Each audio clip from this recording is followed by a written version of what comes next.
దాదాపు ఒక నెల నుంచి నెల 15 రోజుల నుంచి విదేశాలలో విహంగ వీక్షణం చేసి బీచ్ల వెంట తిరిగి సరదాలన్నీ తీర్చుకొని ఇప్పుడే రాష్ట్రం గుర్తొచ్చినట్టు, రాష్ట్రంలో సమస్యలు గుర్తొచ్చినట్టు మళ్ళీ ప్రెస్ ముందలకు వచ్చి అడ్డమైతే కోతలకు వస్తున్న రోజా అలియాస్ డైమండ్ రాణి అలియాస్ ఆడుదాం ఆంధ్ర పాప. ఇప్పుడు నువ్వు మాట్లాడే మాటలు కొంచెం పద్ధతిగా ఉంటే బాగుంటుంది కదా. ప్రతి దానికి సామాజిక వర్గం తీసుకొస్తున్నావు కాబట్టి సామాజిక వర్గం పరంగా జగన్మోహన్ రెడ్డి ఎలాంటి దారుణాలు చేశాడో ఇక మేము బయట పెట్టాల్సి ఉంటుంది. కాసుకో. ఒక తప్పు అయితే జరిగింది, తప్పు జరిగింది ఎవడైనా కానీ వాడిని అరెస్ట్ చేసి లోపలేస్తుంది ఈ కూటమి ప్రభుత్వం. అది ఎవడైనా కానీ, అది మీ వాడైనా కానీ, మా వాడైనా కానీ, బయట వాడైనా కానీ, ఎవడైనా కానీ కూటమి ప్రభుత్వం అనేది తన మన భేదం లేకుండా, తన పర భేదం లేకుండా అందరిని అరెస్ట్ చేస్తుంది. జగన్మోహన్ రెడ్డి ఏం చేశాడు? మనాడైతే కాపాడు, పరాయాడైతే పొడిచేయి, ఇదేగా నేర్పింది. అయినా ఇదంతా ఎందుకు మాట్లాడుతున్నానంటే కనుక కిమ్స్ హాస్పిటల్లో చిన్న సంఘటన జరిగిందండి. ఒక ఫార్మసిస్ట్ మా యువతని కిమ్స్ డైరెక్టర్ ఒకళ్ళు హ్యూమిలేట్ చేయటం వల్ల ఆ అమ్మాయి ఒక ఇంజక్షన్ తీసుకొని కోమా పొజిషన్ లో ఉంది. ఆ హ్యూమిలేట్ చేసిన డైరెక్టర్ ని కూడా అరెస్ట్ చేసి లోపలేయటం అయితే జరిగిందండి. కానీ ఈ వచ్చిందండి వయ్యారి డైమండ్ పాప, ఆడుదాం ఆంధ్ర పాప వచ్చి ఏదేదో మాట్లాడుతుందో, ఒకసారి ఏం మాట్లాడుతుందో విందాం. ఈరోజు డ్రగ్స్ దొరుకుతున్నాయంటే వీళ్ళు ఏం పరిపాలిస్తున్నారని నేను అడుగుతున్నాను. వీటి వల్లే కదా ఆడవాళ్ళ మీద ఎన్ని అఘాయిత్యాలు జరుగుతున్నాయి. గడిచిన 5 సంవత్సరాల్లో అమ్మ గంజాయి, మా అన్న గౌతమ్ సవాంగం అన్నా అని చెప్పి జగన్మోహన్ రెడ్డి మాట్లాడిన అదే సవాంగం అన్న గంజాయిని కాల్ చేసాడనే కదా ప్రాముఖ్యత లేని డిపార్ట్మెంట్ కి బదిలీ చేసింది అదే సవాంగం అన్ననే. మర్చిపోయావా డైమండ్ పాప? నీ సవాంగం అన్న గుర్తున్నాడా? గంజాయిని పట్టుకున్న గంజాయిని కాల్ చేశాడనే కదా తీసుకెళ్లి ప్రాముఖ్యత లేని దాంట్లో వేశాడు. ఇప్పుడు ఈ కూటమి ప్రభుత్వం వచ్చిన తర్వాత ఎక్కడ దొరికితే అక్కడ గంజాయి పీడీ యాక్ట్ పెడుతున్నారు. వాళ్ళకి రావాల్సిన సంక్షేమ పథకాలు కూడా ఆపేస్తున్నారు. గంజాయి ఎక్కడ దొరకని ఇట్లా డ్రగ్స్ అనేది నో వే, అవకాశమే లేదు. మాట్లాడు. మొన్నటికి మొన్న మనం చూసాం కిమ్స్ లో ఫార్మసీ స్టూడెంట్ ని ఆ ఏజిఎం దీపక్ అనేవాడు ఎలా బ్లాక్ మెయిల్ చేశాడు, ఎలా అమ్మాయిని లోపరుచుకున్నాడు, ఎలా అమ్మాయిని వాడుకున్నాడు. ఈరోజు ఆ అమ్మాయి ఆత్మహత్య చేసుకునే దానికి ఎలా కారణమయ్యాడో కళ్ళారా మనం చూస్తున్నాం. వాడిని తీసుకెళ్లి లోపల 3వ తేదీన జరిగితే సూసైడ్ అటెంప్ట్ 3 రోజుల వరకు ఆ కేసు ఎలా నీరు కార్చాలన్న ప్రయత్నమే ఈ ప్రభుత్వం చేసింది. ప్రభుత్వానికి ఏం సంబంధం? అసలుకి కేసు పెట్టారా? ఆ పిల్ల తల్లిదండ్రులు వచ్చేదలకి మార్చి 23వ తారీఖు వెళ్ళి మా అమ్మాయి ఇలా చేసుకోవడానికి కారణం పలానా వాళ్ళు అని చెప్పి కేసు ఏమైనా పెట్టారా? పెట్టలేదే. ఏం జరిగిందో తెలియక వాళ్లే తలది అల్లాడిపోయారు వాళ్ళు. ఈ రోజు నువ్వు వచ్చి మార్చి 23వ తారీఖు నుంచి కేసు నీరు కార్చడానికి ప్రయత్నించారని చెబుతున్నా. కేసు నీరు కార్చడం అంటే ఏందో చెప్పమంటావా? తెలుసు కదా నీకు, బాబాయ్ హత్య కేసు గుర్తుంది కదా. నీరు కార్చడం అంటే అది. అలాగే చూస్తే కనుక ఏది కోర్టులో దొంగలు పడింది ఎందుకయ్యా అంటే కుక్కలు అమ్మడబడి అని చెప్పి దొంగలు పడి పేపర్లు చింపేసినాయి. మర్చిపోయావా? ఈ కేసులు నీరు కార్చడం అంటే ఇంతకంటే దారుణంగా ఎవరైనా చేయగలరా? నువ్వు మాట్లాడుతున్నావా డైమండ్ పాప? నువ్వు ఎందుకంటే హాస్పిటల్ చంద్రబాబు నాయుడు సామాజిక వర్గానికి ఆయనకు కావాల్సిన మనిషి. ఆ ఏజిఎం దీపక్ తెలుగుదేశం పార్టీ నాయకుడు. సో వాళ్ళని కాపాడటానికి ఆ తల్లిదండ్రులకి కడుపు కోత మిగిల్చే విధంగా ఆ కేసును నీరుగారుస్తూ ఆ అమ్మాయిని అదే హాస్పిటల్లో ట్రీట్మెంట్ చేస్తున్నట్టు నటించడం అనేది దురదృష్టకరం. ఇన్ని మాట్లాడుతున్నావు కదా. జగన్మోహన్ రెడ్డి ఇంటి దగ్గర కొంపక చాలా దగ్గరలోనే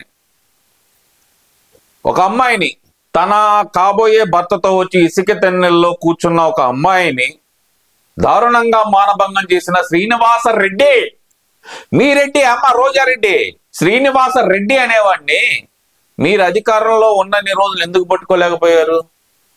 చేతకాలేదా? చావలేదా మీకు?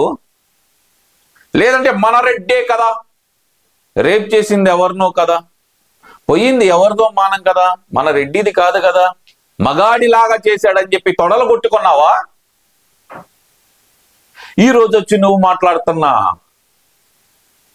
ఆ రోజు కూడా మీ రెడ్డే కదా, మరి వాడిని తీసుకెళ్లి నడ్డెర కొట్టలేకపోయావు నువ్వు? ఎర్రనా కొడక, అంత కండ కవరం పెరిగిందా మహిళల మీద చేయటానికి అని చెప్పి నడ్డెర కొట్టలేకపోయావా? ఈ రోజు మాట్లాడుతున్న సామాజిక వర్గాల గురించి నువ్వు తోక గానొస్తే చాలు ఎగేసుకొని పోతా ఉంటావు. ఈరోజు స్టూడెంట్స్, మహిళా సంఘాలు, వైఎస్ఆర్సీపీ అందరూ కూడా పోరాటం చేశాక ఏదో తూతూ మంత్రంగా అరెస్ట్ చేశారు కానీ ఎందుకు ఈ రోజు వరకు ఆ హాస్పిటల్లో ఉన్న సీసీ ఫుటేజ్ ని బయటికి ఇవ్వలేదు అని అడుగుతున్నా. నిమిషం, సీసీ ఫుటేజ్ ఎవరు బయటికి ఇవ్వాలి? పోలీసులు కేసు నమోదు చేసి సీసీ ఫుటేజ్ అనేది బయటకి ఇస్తారు. ఎవరు ఇవ్వాలి బయటికి?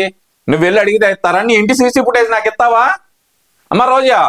నీ ఇంటి సీసీ ఫుటేజ్ ఏదైనా కొడంబాకం దగ్గర నీ దగ్గర ఉన్న గెస్ట్ హౌస్ ఉంది కదా నీది, ఆ కొడంబాకం గెస్ట్ హౌస్ ది సీసీ ఫుటేజ్ నాకు ఇస్తావా? ఎన్ని ట్రంక్ పెట్టెల లోపలికి వెళ్ళి, ఎన్ని కంటైనర్ల లోపలికి వెళ్ళి, ఎన్ని కంటైనర్లు బయటకు వచ్చినాయి, ఆ కొడంపాకం గెస్ట్ హౌస్ సీసీ ఫుటేజ్ మాకు ఇస్తావా తల్లి? లేదంటే నగరంలో నీ ఇంటిని సీసీ ఫుటేజ్ మాకు ఇస్తావా? కేసు పెడితే గనక పోలీసులు దర్యాప్తు చేస్తారండి, వాళ్ళు ఇస్తారండి సీసీ ఫుటేజ్. కంగారు ఎందుకండి? కంగారు ఎందుకు? ఇంకో విషయం కూడా మాట్లాడుతుందండి. ఇది గడిచిన 5 రోజులుగానే మాట్లాడకూడదు, ఇది సెన్సిటివ్ ఇష్యూ అని చెప్పి చాలా దూరంగా ఉంటున్న ఇష్యూ ఈ రోజు ఈ శాలిటీ మాట్లాడుతుంది. ఒక మాజీ మంత్రి మాట్లాడుతుంది, మాట్లాడిన తర్వాత నేను మాట్లాడతా. విషయంలో చేశారు కానీ ఎందుకు ఈ రోజు వరకు ఆ హాస్పిటల్లో ఉన్న సీసీ ఫుటేజ్ ని బయటికి ఇవ్వలేదు అని అడుగుతున్నా. పాస్టర్ గారి విషయంలో వాళ్ళ ఇష్టానికి అక్కడ ఒక సీసీ ఫుటేజ్, ఇక్కడ ఒక సీసీ ఫుటేజ్ అని చూపిస్తూ ఎలా కేసులు డైవర్ట్ చేయాలనుకుంటున్నారో మనం కళ్ళారా చూసాం. అలాగే అనేక కేసుల్లో మనం చూసాం కేసులు డైవర్ట్ చేయడానికి ఎలాంటి సీసీ ఫుటేజ్లు వీళ్ళు బయటకి ఇస్తారని. కానీ ఈ రోజు చెప్పు తెగేదాకా ఇప్పుడు దాకా తిట్టకూడదని ఆగాను, చెప్పు తెగేదాకా కొడతా. ఒక సెన్సిటివ్ ఇష్యూ ఏం తెలిసిన వాగుతున్నావు నువ్వు? 1 కాదు 2 కాదు. ఏదైతే కనుక పాస్టర్ ప్రవీణ్ కుమార్ అనే అతను ప్రయాణించాడో, ఆ ప్రయాణించిన తర్వాత అక్కడ ఏదైతే జరిగిందో అది హత్య అని చెప్పి ఒక పక్కన, అనుమానాస్పద మృతి అని చెప్పి ఒక పక్కన యాక్సిడెంట్ అని చెప్పి ఎంత ఒత్తిడి ఉన్న పోలీసులు చాకచక్యంగా ఆఖరికి ఫోన్ పే డీటెయిల్స్ తో సహా తీసుకొని ఎక్కడ ఏం జరిగిందనేది ప్రతి టీవీ ఫుటేజ్ అనేది కలెక్ట్ చేసుకుంటా వెళ్తున్నారు. అది నీకు కేసు డైవర్ట్ చేయటమా? ఏం మీరు చెప్పింది చేసుకుంటా పోవాలా? మీరు హత్య అంటే హత్య అని రాసుకోవాలా? లేదు మీరు చంపేసి అక్కడ పడేసిపోయి ఇది హత్య కాదు యాక్సిడెంట్ అంటే యాక్సిడెంట్ అని రాసుకొని పోవాలా? ఏది నందం సుబ్బయ్యని చంపేసినట్టు మీరు చంపేశారు కదా, అలాంటి వాటి గురించి మాట్లాడాలా? లేదంటే తోట చంద్రయ్య గురించి మాట్లాడాలా? లేదంటే గనక 9వ తరగతి బాలుడు, ఆ బాలుడు గురించి మాట్లాడాలా? ఏం మాట్లాడాలి? వాటన్నిటి మీద పెట్టి కేసులు ఏంటి మీ? ఏం డైవర్ట్ చేస్తున్నారు ఇక్కడ? డైవర్ట్ చేయడానికి ఏముంది? కడుపుకు అన్నం తింటున్నావా? కంపలమ్మడ గట్టి ఏమన్నా తింటున్నావా? అంటే మొన్నటి దాకంటే గనక మొయ్యటానికి మేత మోపులు వచ్చింది కదా, శ్రీవారి టికెట్లు అమ్ముకొని మోపులు మేసావు కదా, కడుపుకు అన్నమే తింటున్నావా? లేదా మిగిలిన డబ్బులతో అన్నమైనా తినిప్పుడన్నా. దీంట్లో డైవర్ట్ చేసేది ఏంటి? బోడిమండ సిగ్గుండాలి. పోలీసులు ఎక్కడా తొందరపడకుండా ఇది హత్య అని చెప్పట్లేదు, ఇది యాక్సిడెంట్ అని చెప్పట్లేదు, అనుమానాస్పద మృతి కింద ఉంచి ప్రతి ఒక్క విషయాన్ని కూలంకషంగా పరిశీలిస్తుంటే డైవర్ట్ చేయడానికి చేస్తున్నారా? ఏం డైవర్ట్ చేయడానికి చేస్తున్నారే? మీ హర్ష కుమారు, లేదంటే మీ బోగడగాళ్ళు, ఆ భారతీయ వెనకమాలు తిరిగిన ఆ పాస్టర్లు, అజయ్ కుమారు, వీళ్ళందరూ చెప్పినట్టు అది హత్య అని రాసుకొని మత విద్వేషాలు రెచ్చగొట్టడానికి చూస్తున్నారా? జగన్మోహన్ రెడ్డి గతంలో వాళ్ళు అయ్యే చేశాడు కదా మత విద్వేషాలు హైదరాబాద్ లో, మళ్ళీ అదే పందా ఇక్కడ కూడా మొదలు పెట్టాలని చూస్తున్నారా? ఏం బతుకుతున్నారా మీరు? మీది ఒక బతుకేనా? ఆ పెంట కుప్పల్లో పందులు నయం కదా, పెంట కుప్పలోది మాత్రమే తింటాయి. సిగ్గులేని బతుకుతున్నారు మీరు కూడా. ఇంకా ఏదో బాగుతుందండి, ఇంద తర్వాత చెప్తా. వాళ్ళ హాస్పిటల్లో సీఎంలు పరిపాలించారు. నిజంగా పోలీస్ వ్యవస్థ తెలుసుకోవాల్సింది ఒక్క నిమిషం. వేధించి ఆమె చావుకు కారణమైతే మాట్లాడడం, ప్రశ్నించడం. గంజాయి దొరుకుతుంటే నమ్మకం వాళ్ళని చంపేస్తాం, కూలైనా చేసుకుంటాం, కానీ జగన్ కావడం తథ్యం. ఈ రోజు ప్రజల్ని మోసం చేసిన మీకు మిమ్మల్ని వదిలేసేసి కాబట్టి కాదు సీఎం అయ్యారు. ఇంకా వైఎస్ఆర్ కాంగ్రెస్ పార్టీ వాళ్ళని తప్పుడు కేసులు పెట్టి బెదిరిస్తాం, వాళ్ళని చంపేస్తాం, వాళ్ళని హ్యూమిలేట్ చేయమంటే ఇక చూస్తూ ఊరుకునే పరిస్థితి లేదని కూడా ఈ సందర్భంగా తెలియజేసుకుంటున్నాం. ఎవరిని హ్యూమిలేట్ చేశారమ్మా? ఎవరి మీద తప్పుడు కేసులు పెట్టారమ్మా? కాకాని గోవర్ధన్ రెడ్డి మీద పెట్టింది ఏమన్నా తప్పుడు కేసా? కొడాలి నాని మీద పెట్టింది తప్పుడు కేసా? లేదంటే ఆడుదాం ఆంధ్ర అంటూ గార్డులకి బొమ్మలేసావు కదా నువ్వు, నీ మీద పెట్టింది ఏమన్నా తప్పుడు కేసా? గార్డులు చూసావా నువ్వు? దగ్గర పెట్టుకొని చూసావా గార్డుల్ని? ఇలా పరిశీలించి చూసావా గార్డుల్ని? బొమ్మ బాగొచ్చిందా జగన్మోహన్ రెడ్డిది గార్డు మీద బొమ్మ? ఏమ్మా తోలు బొమ్మ, గార్డు మీద బొమ్మ బాగా నచ్చిందా నీకు? అంత బాగా నచ్చిందా గార్డుల మీద కూడా బొమ్మ వేయడానికి? వాడు మొహం అంతే నచ్చిందమ్మా నీకు? సిగ్గుండాలి మాట్లాడటానికి నీకైనా. ఎందుకంటే మొన్న ఈవీఎంల మేనేజ్మెంట్ తో మీరు ఎలాగో సీఎం అయ్యారు, కానీ మిమ్మల్ని ప్రజలు సిగ్గుందా? లేదు. ఈవీఎంలు అంటున్నావు కదా, సరే ఓపెన్ ఛాలెంజ్.